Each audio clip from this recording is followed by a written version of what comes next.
Like, if these numbnuts can do it, you can absolutely do it and do it so much better. Hey, stay tuned for more of our talk with Amanda Litman about how you can run for something.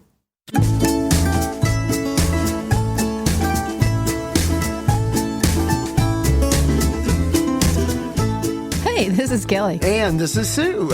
And welcome to Front Porch AF, where friends and neighbors gather to have a drink and a laugh and figure out how to solve all the problems of the world. I mean, whew, that's like 3 times in a row. I know. Well, three-peat. Michael Jordan, eat your dust. Yeah. You know.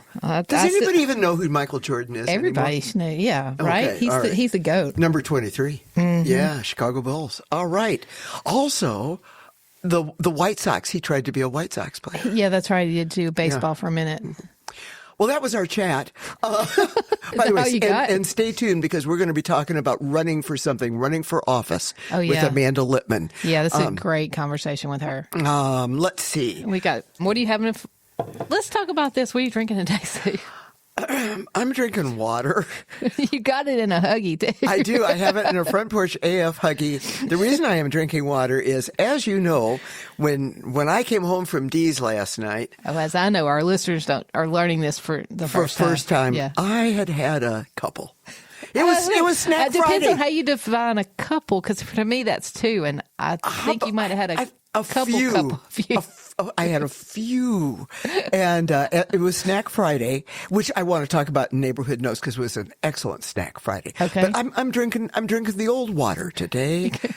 What are you drinking, and what are you drinking it in? Okay, so I got a Miller Lite. Surprise. But who'd have thunk it? I'm drinking out of this really cool huggie, but it's one of those ones that's like got metal in it and you can snap it straight.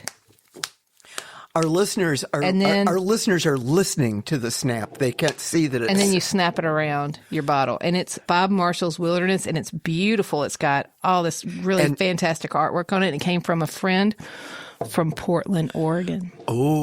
Speaking of Portland, Oregon, look for a bonus video a little later, in a few days after this, because we're going to be talking about Portland. Yeah, we've got a refugee from the war-torn city of Portland, Oregon. We've got to bring her some rations. Yes. Are we onto Neighborhood Notes? Because we've got some good ones. You go first. Yeah. You go first, COVID brain. You know, I think I might have had COVID this week. I never tested positive for it, but I had, I couldn't. That's because your test expired 2 years ago. I know. Well, I mean, yes, fair. Scientist. Still. Anyway, I couldn't put words together. I wasn't super sick. I felt really, really tired, and I couldn't think. It was really weird. And you had a fever. I had chills. Yeah. They're multiplying. So, I just told Piper, our videographer, by the way, is and here. Welcome. Piper's here, and AJ, Aunt Janet's Aunt Janet in the studio. Here. The whole gang is here. But I told Piper that you're going to claim COVID brain for the next 20 years to give you an excuse for just about doing anything. Everything, right. But we did have last week Nikki Bloom, fantastic concert out at her barn and Under the Stars with Lachlan Strings. That was so much fun, and I think it was a great success, and they plan on doing it again. So Nikki was one of the subjects in Madison, Portraits of Our Neighbor, from our last episode, the book we talked about. Yep, that's right. And Taylor Swift dropped her album on October 4th, and I mean that's been on repeat in my brain. The only song I've heard from it is the one that she previewed early. And now I can't even sing. I can't sing it. But which one she previewed early? She had a red dress on. I don't know. I'm the worst Swiftie in the world. I think it's the Fate of Ophelia. The Fate of Ophelia, yeah. Yeah, it's so good in the video. Can you sing it? Mm-mm. Okay. You got any more Neighborhood Notes? I mean, not right off the bat. What have you got? Well, that's because you've got COVID brain. It's because my brain is mush. Oh, by the way, I should tell people that we are test driving, videotaping this episode in anticipation of something else. Stay tuned, because after the interview with Amanda, we've got some exciting news. That's right. Well, what about, you've got some neighborhood notes. I've got some very excellent neighborhood notes. First of all, hang on to your bippies. I was going to ask you guys if you wanted to go along with us. Tonight, Mark and I are going through the haunted car wash in Hendersonville. Up in Hendersonville, swanky God. Hendersonville. As we tape this show will drop, I think, on the 18th of October. But Halloween is in full swing already. Oh, yeah. And we couldn't get into the haunted house, the big one, because we're on canes. And you need to be mobile to go through the big haunted house. Oh my God, I can't imagine. We found a drive-through haunted car wash. Oh, that's hilarious. We will take videos. You've got to get videos. Now listen, if you guys aren't busy, tonight about 7 o'clock. Well, we're going to go see Tyler Childers tonight. Oh, that's right. And that's going to be fantastic. That's right. Down at Geodis Park. And he's one of the songs that we've got on the playlist. Oh, he's definitely on the playlist. But what happened at Dee's yesterday? Oh other than your, one of the best snack Fridays ever, in addition to me having some excellent cocktails. Okay. You had the best fifth vodka gimlet. I had the best fifth vodka gimlet of the day. Actually, the fifth one was here after you came over. Oh, okay. Anyway, so we came in at 3 o'clock, as is our wont on Snack Friday, and laid out some cheese and crackers, and Braun brought Captain D's Braun. Captain D's Braun brought some canned fish. I'm just going to say right off the bat, that's like, yeah. Mm-hmm. But anyway, we noticed that these new people, came in. We didn't recognize them, and they sat over in the corner. And when we started passing out food, I wanted to make sure that they knew that this was Snack Friday and that they should just come on in. And the gentleman of the two said, "Snack Friday? What is that?" I said, "Well, we just bring snacks. It's very random." And the woman said, "Just a minute." And she and he got up, went out to their car. They're from Texas. We had already established that. They were just visiting. And brought back a sack full of snacks that they were trying to leave their Airbnb, and they had rounded up all the snacks that they had bought. The most excellent. They had really good taste, and it wasn't cheap. They went to like Trader Joe's. Oh, wow. So you like total score for Snack Friday. Total score for Snack Friday.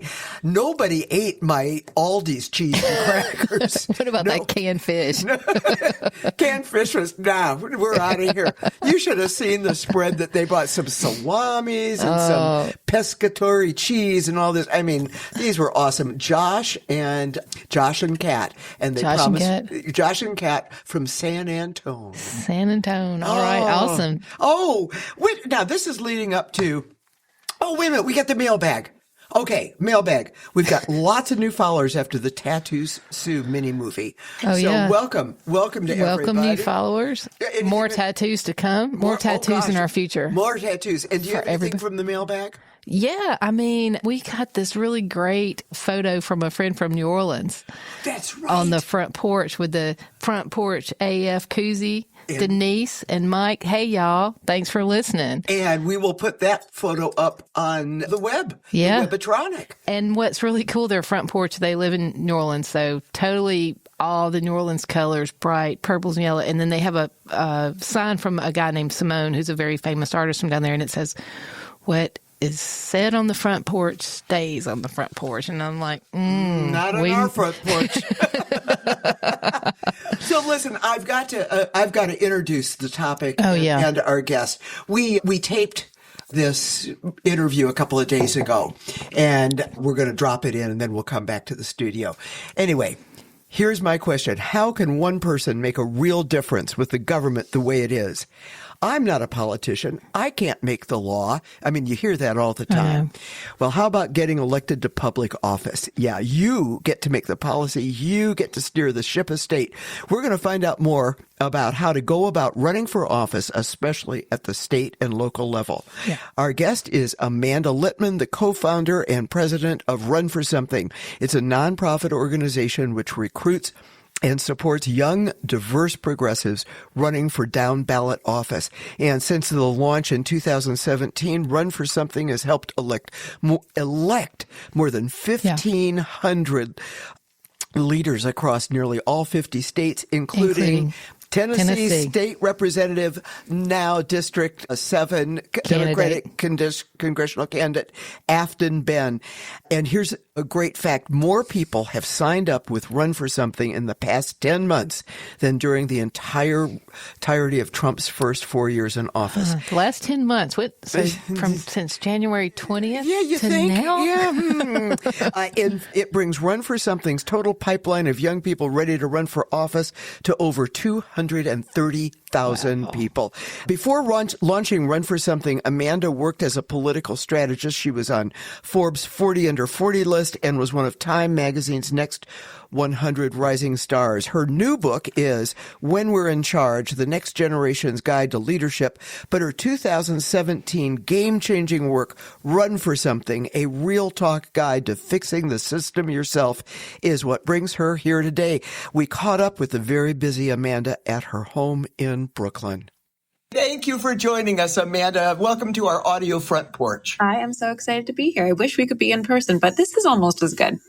It is almost as good. We gave you a long introduction in the studio, and the gist of it is you got to change the system yourself, right? Okay, so you are proof that one person can start a movement. In 2016, you were the email director on Hillary Clinton's presidential campaign, and she also wrote the foreword to Run for Something. In 2017, you founded Run for Something. How did that come about? I so appreciate this question. I should say I am not the only founders. I have a co-founder, Ross Morales-Ricchetto. So a couple people can start a movement. I would argue many people can start a movement. So Run for Something was born of the ashes of the 2016 election. Election day came and went, and I was personally and professionally devastated. Losing is not that fun. But a week after Election Day, I started hearing from people I'd gone to high school and college with.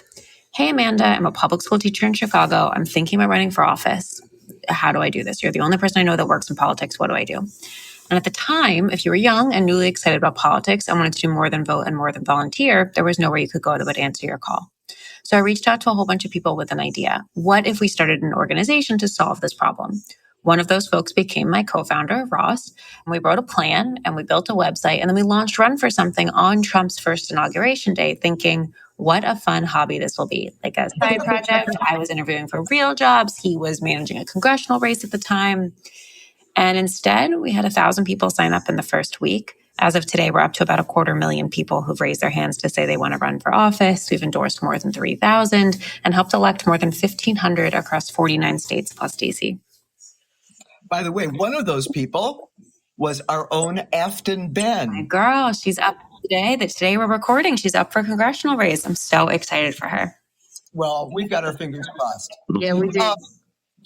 Can you outline how somebody interested in exploring a run for local or statewide office gets started with Run for Something? And what kind of support do you offer them? And by the way, there will be links to all of this on the website for everybody listening. Good, because the first place you go is runforwhat.net. You can enter your address and look up what offices are available for you to run for in your area. You will start getting emails and texts from our team, not asking you for money, but giving you more information about how to get involved. You'll get invited to a conference call that we do every month where we answer the basic questions every first-time candidate has. You'll also get invited to our new online community space called Run for Something Community.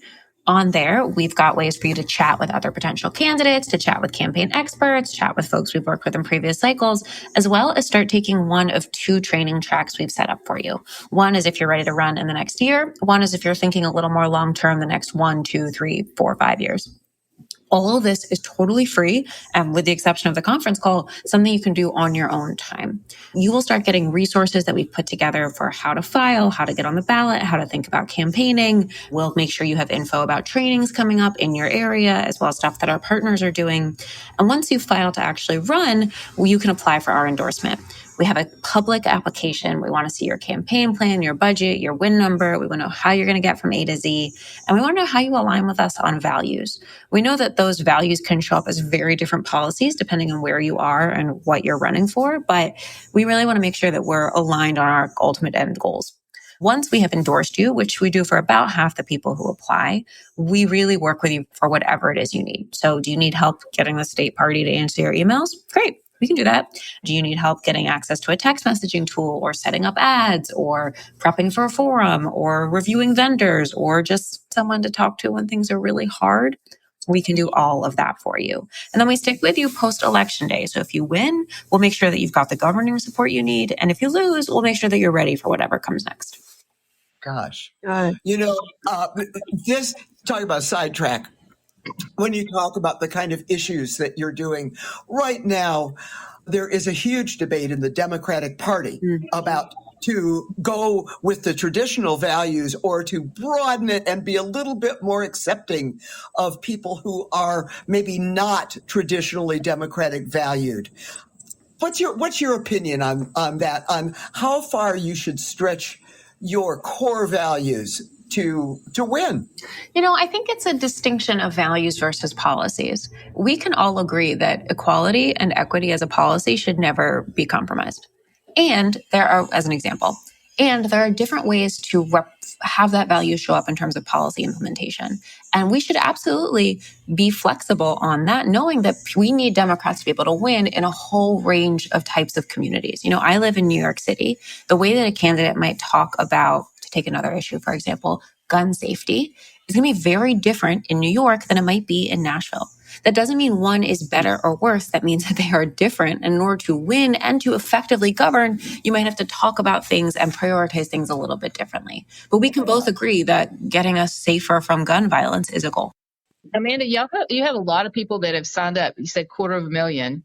And how does that funnel work? Because you're down, how many people actually make it to run, and how do you guys, how does your organization help with that? Yeah. So it's really kind of like a marketing funnel. So you sign up with us on the website, you then get sort of funneled through from thinking about running to actually running to on the ballot and endorsed to post-election day alumni community. We work through like that conference call, online community training program that I talked about a little bit earlier.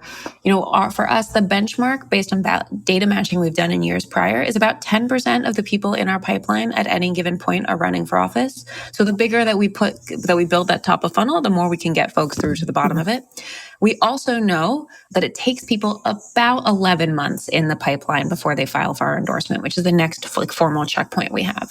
So most of the people signing up with us today, which in the 11 months since the election, about 70,000 people, at this point, more than 70,000 people have raised their hands. Most of those folks, if they run, will likely be on the ballot in 2026 or beyond. Very few were 2025 candidates, which makes sense. That makes sense.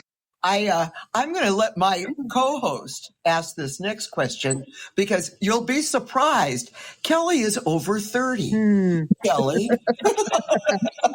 Surprise. Yeah. So I went to your website. I wasn't aware.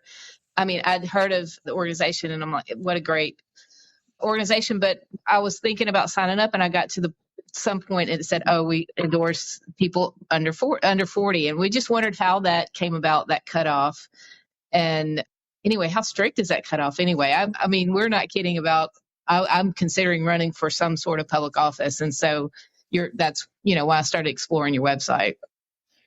So our pipeline program, all of the resources we've got for candidates, for thinking about running, for prepping for your campaign, the Run for Something community space, all of that is open to any age. And you can be on our email list and get emails about the and text messages about the trainings and the materials, any age. Our endorsements are limited to folks 40 and under running for local office for the first or second time. So we're pretty tight around that. There's a couple reasons why. One, quite practically, we needed to set the bar somewhere. We don't have the capacity to work with literally everyone. Two, the skills, I guess, like the support and the support that you need and the challenges you face when you are 20 or 30 something running are very different than those when you're a little bit older. You're in a different stage of life. Like maybe your kids are a little bit younger. You probably have less access to wealth. You are probably in many places a renter as opposed to a homeowner. It's a very different frame. So we wanted to be really targeted with how we help folks. The third thing is sort of philosophically, young people are wildly underrepresented in government. They are not historically the folks that we have recruited to run for office, in part because they don't have access to as much money. They often don't have as much flexibility in their schedules due to younger kids or, sort of more transient type lifestyles. And, the way we get more people who can have longer careers in public service is by getting them into the pipeline earlier. So we wanted to think about if we're going to get better members of Congress or governors or senators, we need better and younger city council members and school board members who can get some experience and then run for higher office. That's not to say I don't think older people shouldn't run. Absolutely. We're just not the right group necessarily to endorse you in your campaign, in the same way that if you're a man, Emily's List isn't the right group for you. If you're not Latino Victory Project isn't the right group for you. That doesn't mean I don't think you should do it. That just means maybe we're not the best people to help you. Well, I had one more question about that, because when you look at these opportunities, they take up a good bit of time. Like if you're going to do this, you've got to commit. And if you look at the salaries that go along with these local jobs or even our state reps, like those aren't like livable. You can't survive on that. How do people deal with taking on a pretty hefty responsibility and then still do they keep their day jobs? How do you counsel people in those kinds of that situation?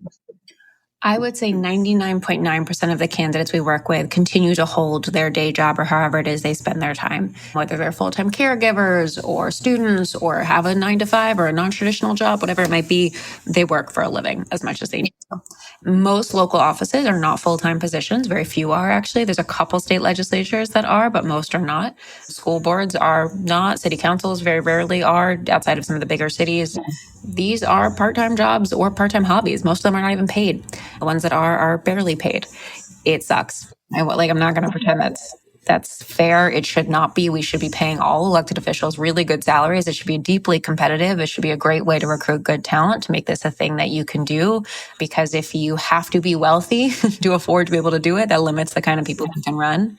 But our folks, they manage to find ways to make it work. I mean, I hate that that's the answer. The answer is you just you do it because you have to. But that's one of the things we really help candidates do, is talk to other people who've done this. Like, what are the tricks? What are the hacks? What are the ways you figure out how to balance all of this? I was just going to say, you say it's a part-time job, but I mean, if you're really committed to it, I mean, I know people that do it right really spend, you're committing a large amount of time to it when you do it right. So anyway, go ahead, Sue. And then when you've got somebody who's on the fence, who's thinking about all the pros and cons about how do you light that fire underneath them to get them to commit and run for something? I think about it as my job is never to beg someone to run for office, which feels kind of counterintuitive considering that I recruit candidates for a living. But our job is to open the door to as many people as possible. And then when they say yes, help them walk through it. Because if I have to beg you to run for office, you're not going to be as good of a candidate. It's not that fun. I mean, it's meaningful. It's worthwhile. People deeply enjoy many parts of it, but it is hard work. It is a sacrifice. It will become your full-time hobby outside your full-time job. You got to want it. And you got to want it for the right reasons. You got to want to do it because you care about solving a problem and you care about supporting your community. It is so important. Gadflies should not, take this on. I mean, not good candidates. Well, what advice would you give to somebody, young or old, who wants to run for something? Three things I would think about. One, what is the problem you care about solving?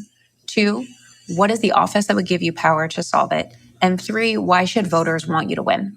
Which is different than why you want to win. You want to win because winning is great and losing sucks. Voters want you to win because you're going to do something for them. You're going to affect their life in a way they're going to feel. And if you can answer those three questions, everything else about a campaign is logistics, and we can help you with those. Wow. Kelly, over to you, because I'm going to get into the book here because I've marked a couple of passages I want to ask you about.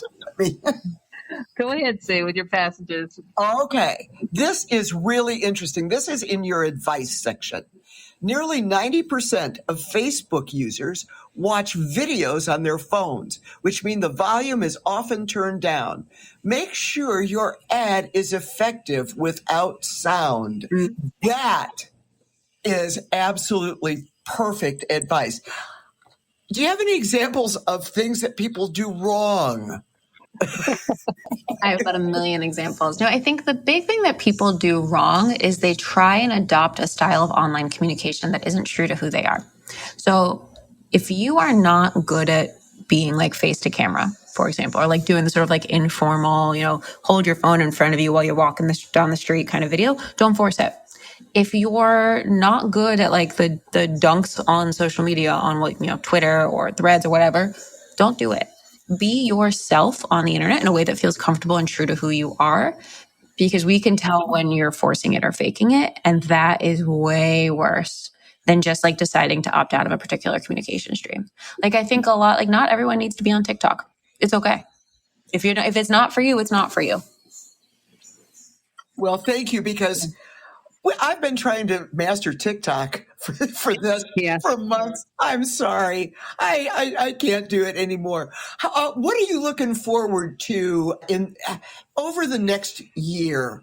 Do you have any prognostications for what the landscape's going to look like for people who want to run in 2026? I think it's a great year to run for office as someone who's aligned with us on values, who's against Trump, who's saying fuck this to everything that's going on across the country. I think people are furious. I think they're looking for leadership. I think if you are running against an incumbent, it's going to be a really good year to do that. It's not too late to get in. I think if you're running in a Republican or a more red area, it's going to be a good year to do that too, because those are some of the places most directly affected by what Trump and the Republican Party is doing, like feeling the most pain. I am excited because I think we're on the brink of a really big tipping point for the Democratic Party in particular. It is going to look and feel very different at the end of 2026 between these primary challengers, between the new class of leadership coming up, between people who communicate very differently and think about the Republican Party very differently. I am optimistic about the future of the Democratic Party. But the country, I don't know, probably. Well, but I think that we are going to have a stronger opposition party when all of this is said and done. And that will be a good thing because it's what we need. Yeah, we certainly need it. I think everybody's as mad at the Democratic Party as they are at the Republican Party. It's just, they're not fixing things. We're not making good strides toward fighting this regime at all. And what's happening talk about old people being in power and needing to have some young folks, just young blood, in there. Well, the hand on the clock says that we're nearing the end. If there's anything that you'd like our listeners to hear, to leave us with, what would it be? That you can do this. That you can run, that you can win, that you can serve in a way that is meaningful. If anything about the Trump administration has done, it should combat the idea that you need to be the most qualified, most educated, most formally prepared leader in the world. Like, if these numbnuts can do it, you can absolutely do it and do it so much better. So I hope anyone who's listening to this thinks about running for office. Well, thank you. Thank you so much. And thank you, Amanda Litman. Now we're going to go back to the studio. Hey, we are back in the studio. Thank you, Amanda Litman. Runforsomething.net. Yeah, check it out. I think we talked about the fact that they don't endorse candidates under 40, but that doesn't mean you can't take advantage of everything that they have to offer up until the point of endorsement. And that's there's a lot of resources on that website. There's a lot of good information there. And Amanda's books are available in stores and online everywhere. When We're in Charge is her new one, and Run for Something. I'm actually holding a copy of Run for Something right now. So here, Kelly, I'll talk to you about that later. I love it. It says don't just march. Yeah, don't just march. Run for something. All these links will be on our website. And I'm just going to do a special call out and thank you to Tim Miller of the Bulwark for suggesting Amanda as a guest. The Bulwark, as many people know, is my spirit animal. As it is for a lot of us. Now, taking action. Now, this is a show where we really are going to talk about taking action afterwards. I went to the runforsomething.net website. Here are just a couple of the offices that are open in Davidson County for the elections next year. Juvenile court clerk, right? Register of Deeds. And Kelly, I know you want to run for office. Guess what's open? Sheriff Sheriff. Sheriff, I love that. And I get a big badge and go on my horse down to the sheriff's office. oh, and by the way, this ties in to our special announcement. Say that. Hang in there. And by the way, we talked about Afton Ben running for Democratic nomination for the open congressional seat in District 7. She won. The primary. She won the primary. The general election is in November, and we'll keep listeners outside of our area updated. So, yeah. She's got a tough fight ahead of her, but we're in it. Yep, we to are. win it. So, are you going to run for something? It's been debating, and I really think I'm going to. It's just a matter of kind of deciding where that's going to fall. I am right now passing you the copy of Run for Something. Thank you. Don't say I never gave you anything other than COVID or whatever. Oh, and she's holding it in her hand. By the way, we're going to have lots of stills and clips from this show, because we're test driving that video. Speaking of which, we got some upcoming shows. What's the next upcoming show? We've got Cluck Hut. We have My Cluck Hut coming up, and for those of you who haven't discovered them, check them out on the internet. And they are fighting fascism every day by making candles and soap. Oh my God. I love them. I'm so excited to have them on the show. Oh, they're local. They're our neighbors. Yeah, they are our neighbors. They are neighbors. But the real special, okay, ladies and gentlemen, boys and girls, what do they do? Mr. and Mrs. America and all the ships at sea. We are ending the first season of Front Porch AF in December. The first show of 2026, which will drop January 14th, be ready for it, has a couple of things. First of all, we're going to be doing video of all of our episodes in addition to audio. But Kelly, tell them what this first show. Super excited about this. We're going to be recording live from Dee's Country Cocktail Lounge right here in Madison, Tennessee. Are we going to have a special guest? And we are going to have a very special guest, and that is Elizabeth Cook. Dun, dun, dun, dun, dun, dun. For those of you who may not be alt country, outlaw country, wild woman country, wild ass woman country fans, also fishing fans, radio fans, tell them about. Elizabeth is awesome. Guys, check her out. She has her own Sirius XM radio show called Apron Strings. Channel 62 on Outlaw Country. It airs every weekday morning at morning here at 11 and in New York, noon. Yeah. So she's a fantastic Americana artist and singer-songwriter, and just a great personality. We are so excited to have her be a part of the conversation on the front porch. I hope that we might be able to play It Takes Balls to Be a Woman. Right? Yeah. My favorite. It's one of my favorites. Oh, El Camino. Oh, I love El Camino. El Camino. Oh, I like the one about, she's got a song called Snake in the Bed. It's a story about finding a snake in her bed. Like, I love that one too. Anyway, and basically the thought that we're going to interview Elizabeth, I think it's run for cover, because I think Elizabeth don't need no guidance. That's right. It's going to be a fun show. Oh, yeah. Oh, we are so excited about that. FrontPorchAF.com. Oh, social media. Let's just take a minute. Let's just pause for a minute and talk about social media. And are there any new things happening on social media? Well, there might be some new things happening on social media. I have finally gotten on TikTok. I finally figured out how to do it. I had to have some help to figure out how to post on media. And now I'm supposed to be getting a persona. Okay.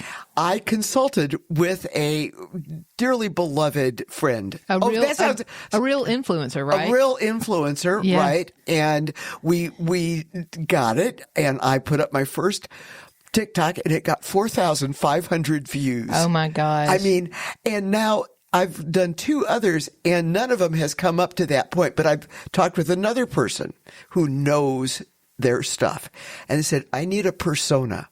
Yeah, so what are you thinking you're your influence is going to be? My influence is going to be crazy old lady who specializes in telling stories before most listeners and viewers were born. Oh, that's probably a really good little niche there. It's going to be called 19 What the Fuck.